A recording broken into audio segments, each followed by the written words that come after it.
اوس دا یوه مسله ده زموږ د بریلویانو په مابین کې مختلفي ده چې پر قبر باندې شنختې درول، پر قبر باندې دا شاخلې درول دا څه حکم لري.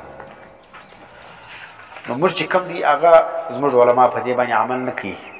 هغوی پر قبر باندې به شنختې نه دروي، دا د نبي سنت نه دي. دا صحابو تابعینو تبع تابعینو دا نه دي کړی. زموږ د فقه کتابونه د دې څخه خالي دي. څوک چې د نرزي دا ثابته کړي چې په فقه په یو کتاب کې دا لیکلي مفتابهي کول یو کمزوري مرجوح کول وي، هغه نه در ښیم.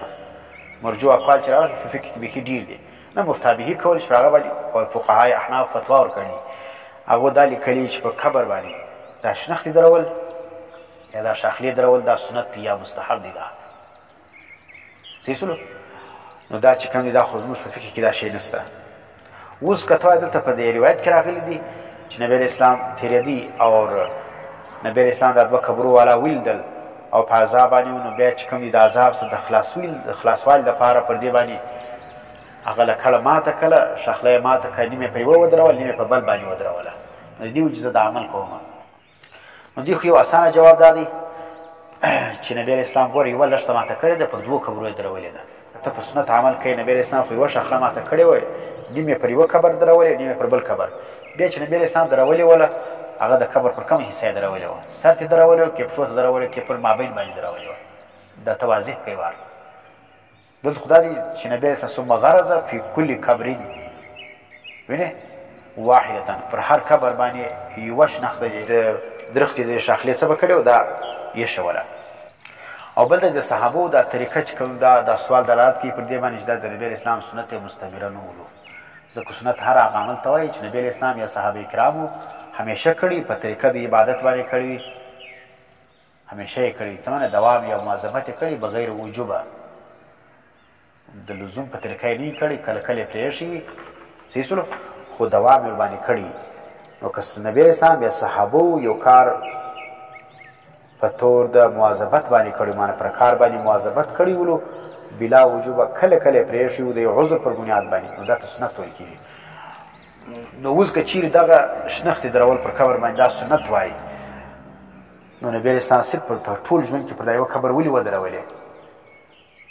نبی اسلام په ژوند کې خو ډېر صحابه کرام مړه سوي ولو، د هغو پر قبرو باندې نبی اسلام دا شنختې ولې نه ودرولې؟ او بل خبره دا ده چې نبی اسلام بعد چې کوم دي خلفای راشدینو په ژوند کې ډېر صحابه کرام چې کوم دي هغه بیا وفات سوي دي. خلفای راشدین هم په دې باندې عمل نه دی کړی.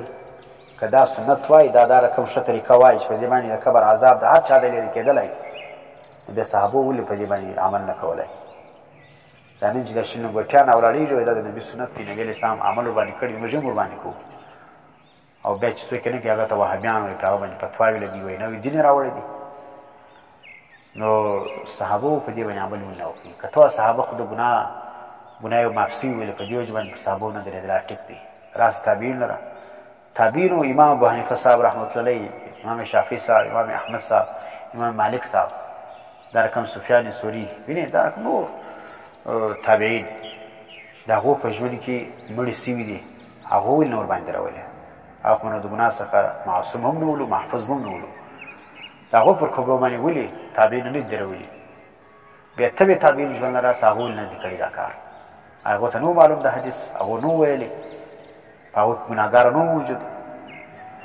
نو په دې وجه باندې دا خبرې کول چې دا چې شلو دا د نبي علیه السلام اگر چې په ژوند کې یې ور کړې ده، موږ بس عمل ورباندې کوو. او بیا دا رقم لازم ګڼو چې څوک یې نه وو چې هغه د اسلام مخالف او دا رقم وهابي او یا رقم دا رقم خارجي یې بولو. نو داسې خلک چې کوم دا چې دا بدعتیان دي، دا د احمدرضا خان زامن دي، دا دین ګره دی خراب کړي دي.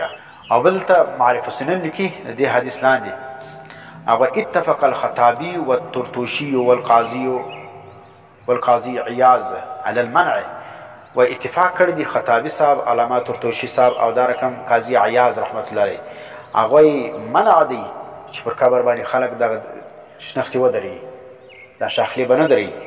وقولهم اولا بالاتباع. علامه بنوري صاحب څه فرمایي؟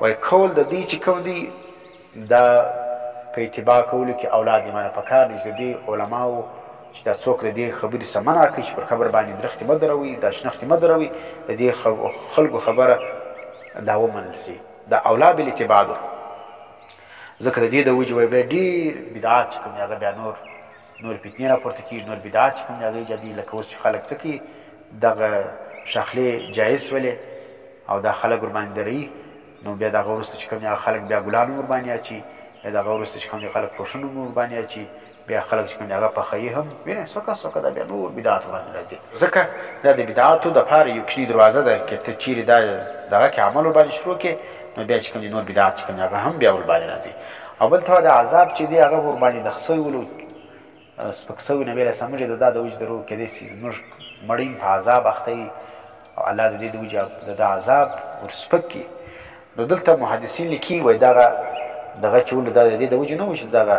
د دې شاخلو د وجې بس عذاب سپک سو نبي علیه السلام چې کوم دی هغه دعا ورسره کړې وله د نبي علیه السلام د دعا په برکت باندې دا عذاب سپک سوی ولو معلم یی بسا تر څو پورې چې دغه شنختې یا د شاخلې وچیږي نه نبي علیه السلام څو پورې د درختې یا د شنختې وچ سوي دي یا الله ته دوی څخه عذاب څه پکې لرې کړي نو یو طرف ته به هغه ذکر و اذکار هم کوي او بل ته نبي علیه السلام تر هغه وچوالي پورې دعا ونه کړې چې الله چې دا وچ سوي دي تر هغه ساعته پورې ته عذاب مه ورکوي او بل جواب دا دی چې دلته ممکن دا چې الله وحي کړي چاله نبي علیه السلام لره په تخفیف د عذاب سره الله ورته ویلي چې ته پر دې باندې شنختې ودروه نو د دې د وجې به چې عذاب به ځینې کم سي